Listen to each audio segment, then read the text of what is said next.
Hi hello வணக்கம். நம்ம ரொம்ப நாள் ஆச்சு இந்த ப்ரெக்னன்சிக்கான சின்ன சின்ன விஷயங்களை பார்த்து ரொம்ப நாள் ஆச்சு. இன்றைக்கி என்னன்னு சொல்லி பார்த்தீங்கன்னா, என்னுடைய எக்ஸ்பீரியன்ஸ், என்னுடைய அனுபவம், நான் எனக்கு தெரிஞ்ச ஒரு சில விஷயங்கள் அப்படின்னு சொல்லலான் இருக்கேன். என்ன டாபிக் அப்படின்னு சொல்லி பார்த்தீங்கன்னா, நிறைய பேர்த்துக்கு பார்த்தீங்கன்னா 3 மந்த்ஸில் 2 மந்த்ஸில் இந்த 4 மந்த்ஸ்க்குள்ளே பார்த்தீங்கன்னா டிஎன்சி அப்படின்னு சொல்லிட்டு நிறைய பேர்த்துக்கு நடக்குது. ஏன் டிஎன்சி நடக்குது, என்னென்ன காரணத்தினால இந்த டிஎன்சின்ற ஒரு விஷயம் பண்ணுறாங்க அப்படின்றத தெரிஞ்சுக்கோங்க அப்படின்றதுக்காக தான் நிறைய காரணத்தில் டிஎன்சி பண்ணுறாங்க. பட் எனக்கு தெரிஞ்ச காரணமெல்லாம் நான் உங்களுக்கு சொல்லலான்னு சொல்லிட்டு இருக்கேன். எப்படி இதில் நம்ம பாதுகாத்து நம்ம எப்படி இருக்கணும் அப்படின்றதையும் நான் சொல்கிறேன். அதாவது பார்த்திங்கன்னா இப்போ கன்சீவாக இருக்கோம், கன்சீவாக இருக்கிறன்றது நம்ம மிஸ்டு பீரியட்ஸ் ஆன உடனே நமக்கு தெரியுது.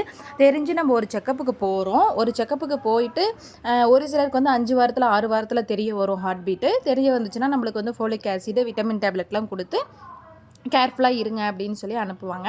அதே பார்த்திங்கன்னா ஒரு சிலருக்கு லேட்டாக ஹார்ட் பீட் வருது அப்படின்னு சொல்லி பார்த்தீங்கன்னா, ஒரு 2 வீக்ஸ் லேட்டாக காட்டுது, நீங்கள் இன்னும் ஒரு 15 டேஸ் கழிச்சு வாங்க அப்படின்னு சொல்கிறாங்க. அப்பயும் 15 டேஸ் கழிச்சு ஹார்ட் பீட் வந்துடுது. பட் 2 வீக்ஸ் லேட்டாக நமக்கு ஃபார்ம் ஆகிருக்கு.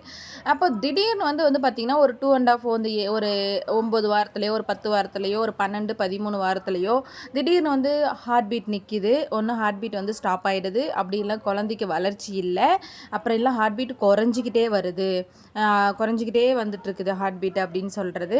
அப்புறம் இன்னொன்று பார்த்திங்கன்னா வெறும் சாக் மட்டும் தான் இருக்குது, அதில் குழந்தையே இன்னும் வரல அப்படின்றது. இந்த மாதிரி நிறைய விஷயம் இருக்கிறதுனால 8 வாரத்துக்குள்ளே இருந்துச்சு அப்படின்னா நமக்கு டேப்லெட் மூலமாக ரிமூவ் பண்ணுவாங்க. இதே நமக்கு ஒரு 8 வாரத்தை கடந்துடுச்சு, உள்ளக்கிற நம்மளுடைய எண்டோமெட்ரி எல்லாமே வளர்ந்துருச்சு, பட் உள்ள குழந்தை வளர்ச்சி இல்லை, குழந்தை வளர்ச்சி இருந்தும் ஹார்ட் பீட் இல்லை, இந்த மாதிரி சில காரணத்தினால 8 வாரத்தை கடந்து இந்த மாதிரி வந்துச்சு அப்படின்னா குழந்தைக்கு டிஎன்சி பண்ணி தான் ரிமூவ் பண்ணணும் அப்படின்ற ஒரு விஷயத்த சொல்லிடுறாங்க. டிஎன்சி அப்படின்னா ரொம்ப பெருசு, ரொம்ப பயம் அப்படின்ற வேண்டாம். நமக்கு ஒரு சின்ன மேஜர் அனதீசியா இல்லாமல் மைனர் அனதீசியா கொடுத்து நமக்கு ரிமூவ் பண்ணுவாங்க. ஒரு மயக்க இன்ஜெக்ஷன் கொடுத்து நம்மளுக்கு ரிமூவ் பண்ணுவாங்க. அந்த ரிமூவ் பண்ணிவிட்டு நம்ம கொஞ்சம் ரெஸ்ட்டில் இருக்கணும். கொஞ்சம் ரெஸ்ட் எடுத்தால் நம்ம நார்மல் ஆகிடுவோம். ஏன் இதனால் ஆகுது அப்படின்னா மேஜராக நம்மளுக்கு தெரிகிறது ஒரு இதனால் என்னென்ன ரீசன் சொல்கிறாங்க அப்படின்னா, ஜெனட்டிக் ப்ராப்ளமாக இருக்கலாம், இல்லைனா குரோமோசோமோடைய குவாலிட்டி கம்மியாக இருக்கலாம், எக்கு குவாலிட்டி கம்மியாக இருக்கலாம், ஸ்பெர்ம் குவாலிட்டி கம்மியாக இருக்கலாம் அப்படின்னு சொல்லிட்டு நிறைய ரீசன் சொல்கிறாங்க. ஒன்று நம்மளுடைய தரம் குறைஞ்சிருந்தாலும், இல்லை ஆண்களுடைய தரம் குறைஞ்சிருந்தாலும், அப்படி தரம் குறைஞ்சிருந்தது ரெண்டும் சேர்ந்து அதோடைய இணைப்பு ரொம்ப கம்மியாக இருந்தாலும் இந்த மாதிரி நடக்கும். அதாவது பார்த்திங்கன்னா குரோமோசோம்னு சொல்லுவோம். அந்த குரோமோசோம் ஆண்களுடைய 12 குரோமோசோமும் பெண்களுடைய 12 குரோமோசோமும் சேர்ந்து 24 குரோமோசோமும் கரெக்டாக இருந்தால் மட்டும்தான் குழந்தை கரெக்டாக ஹெல்த்தியான பேபியாக ஃபார்ம் ஆகும்.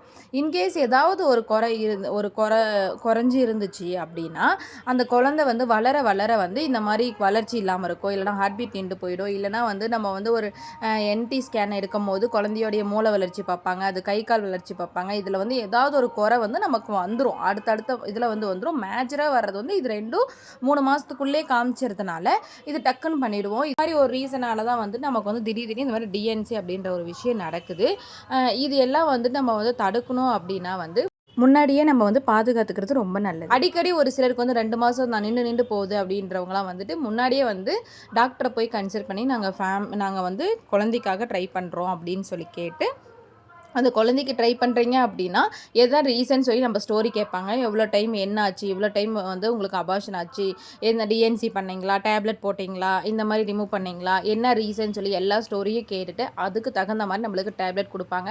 பேபி ஃபார்ம் ஆகிறதுக்கு முன்னாடியே சில டேப்லெட்லாம் கொடுப்பாங்க. அதை எடுத்து நம்ம நம்ம ரொம்ப ரொம்ப கேர் பண்ணிக்கிறது ரொம்ப நல்லது. ஹெல்த்தியான ஃபுட்டை சாப்பிட்டு நம்ம ஃபார்ம் பண்ணோம்னா ஃபார்ம் ஆச்சுன்னா நமக்கு ஹெல்த்தியான ஒரு பேபி ஃபார்ம் ஆகும். அந்த பேபி ஹெல்த்தியாக ஒரு பேபி நம்மளுக்கு பதிஞ்சிருச்சு நம்மளுக்கு கருவில் அப்படின்னா அந்த குழந்தைய நம்ம என்ன பண்ணாலும் என்ன பண்ணாலும் அது கலையாது. அது ஹெல்த்தியாக ஸ்ட்ராங்காக இருக்கும். அதுதான் நான் சொல்ல வரேன்.